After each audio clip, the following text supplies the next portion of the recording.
অসম জাতীয়তাবাদী যুৱ ছাত্ৰ পৰিষদত যোগদান আছু উপদেষ্টা অৰ্জুন মণি ভূঞা। সদৌ অসম ছাত্ৰ সন্থাত ব্যাপক খহনীয়া। আছু এৰি অসম জাতীয়তাবাদী যুৱ ছাত্ৰ পৰিষদত যোগদান আছুৰ উপদেষ্টাৰ। যোৰহাট প্ৰেছ ক্লাবত অনুষ্ঠিত হোৱা সদস্য ভৰ্তি অভিযান কাৰ্যসূচীত অসম জাতীয়তাবাদী যুৱ ছাত্ৰ পৰিষদৰ সভাপতি পলাশ চাংমাৰ সন্মুখত যোগদান কৰিলে জিলা ছাত্ৰ সন্থাৰ উপদেষ্টা অৰ্জুন মণি ভূঞাই। অৰ্জুন মণি ভূঞাৰ লগতে আছুৰ পৰা যোগদান প্ৰায় 100 গৰাকী সদস্যৰ।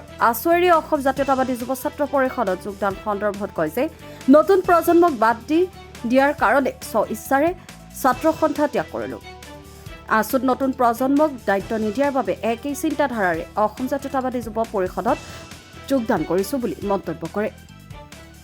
100 গৰাকী সংগ্ৰামী সতীৰ্থৰ সৈতে অসম জাতীয়তাবাদী যুৱ ছাত্ৰ পৰিষদৰ এই সংগ্ৰামত চামিল হৈছোঁ। সংগ্ৰাম একেখনেই, মঞ্চ বেলেগ। লগতে আছুৰ খহনীয়া সন্দৰ্ভত সেয়া নেতৃবৃন্দই উপলব্ধি কৰিব বুলি মন্তব্য দিয়ে অৰ্জুন মণি ভূঞাই। Bureau report, news update.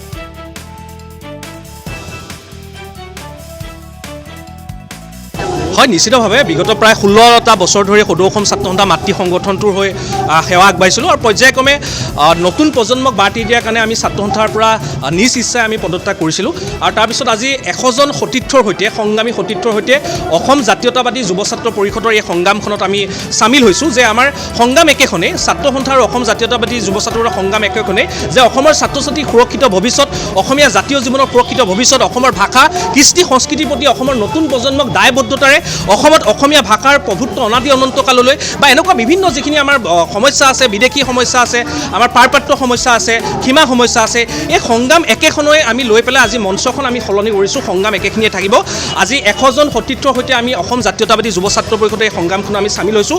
আগন্তুক দিনত সমগ্ৰ যোৰহাটৰ লগতে সমগ্ৰ অসমৰ জাতীয় জীৱনৰ যিবোৰ জ্বলন্ত সমস্যা, এই সমস্যাবোৰৰ বিৰুদ্ধে আমি তীক্ষ্ণভাৱে নজৰ ৰাখিম। এই সমস্যাবোৰৰ বিৰুদ্ধে ছাত্ৰ সন্থাত থকাৰ দৰে আমি বলিষ্ঠভাৱে মাত মাতিম আৰু এই মহাসংগ্ৰামখনত যাতে আমি যেতিয়ালৈকে ইয়াৰ উত্তৰ নাপাওঁ, যেতিয়ালৈকে অসমৰ ছাত্ৰ ছাত্ৰী সুৰক্ষিত ভৱিষ্যতৰ উত্তৰ অসম চৰকাৰে দিব নোৱাৰে, অসমৰ ছাত্ৰ ছাত্ৰীয়ে 100% খিলঞ্জীয়া ছাত্ৰ ছাত্ৰী ইয়াত যাতে প্ৰভুত্ব থাকিব পাৰে, অসমৰ নতুন প্ৰজন্মৰ ছাত্ৰ সমাজে কেনেদৰে নতুন চিন্তা, নতুন পৰিকল্পনা, নতুন উদ্যমেৰে সৈতে অসমক কেনেকৈ নেতৃত্ব দিব, সেই বিষয়বোৰ উপলব্ধি কৰি আমি যিহেতু পৰ্যায়ক্ৰমে আজি নতুন প্ৰজন্মক দায়িত্ব দিয়াৰ কাৰণে আমি ছাত্ৰ সন্থা ত্যাগ কৰিছিলোঁ। এতিয়া অসম জাতীয়তাবাদীৰ এই সংগ্ৰামখনত আমি চামিল হৈছোঁ বুলি মই পুনৰ ক'ব বিচাৰিছোঁ আৰু আগন্তুক সময়ত আমি বলিষ্ঠভাৱে এই ছাত্ৰকৰ্মীসকলক লগত লৈ অসম জাতীয়তাবাদী যুৱ ছাত্ৰ পৰিষদৰ পলাশ চাংমাই, শিৱ কলিতা ডাঙৰকে আদি কৰি সকলোৱে একেলগ লৈ এই মহাসংগ্ৰামখন আমি বলিষ্ঠৰূপে শক্তিশালীভাৱে আগবঢ়াই যাম বুলি আজি আমি এই সংবাদ মাধ্যম যোগেদি অৱগত কৰিছোঁ।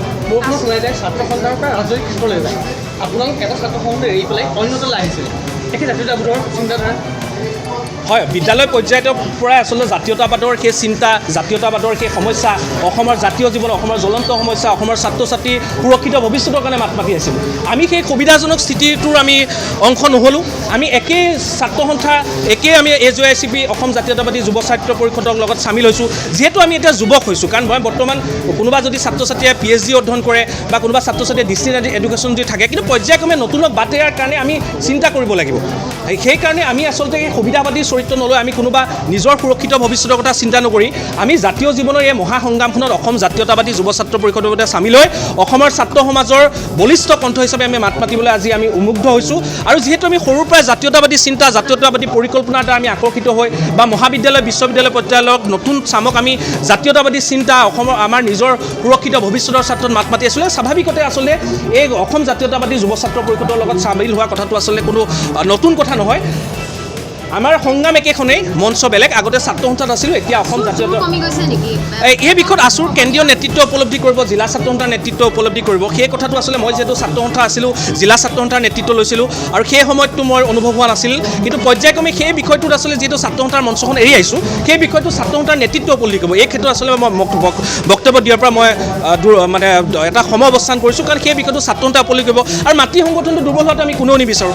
আৰু সেইকাৰণে মাতৃ সংগঠনত যেতিয়া সেই আদৰ্শৰে আমি উন্মুগ্ধ আছিলোঁ, আজি সেই আদৰ্শৰে আমি জাতীয়তাবাদী যুৱ ছাত্ৰ পৰিষদত আচলতে অংশগ্ৰহণ কৰিছোঁ।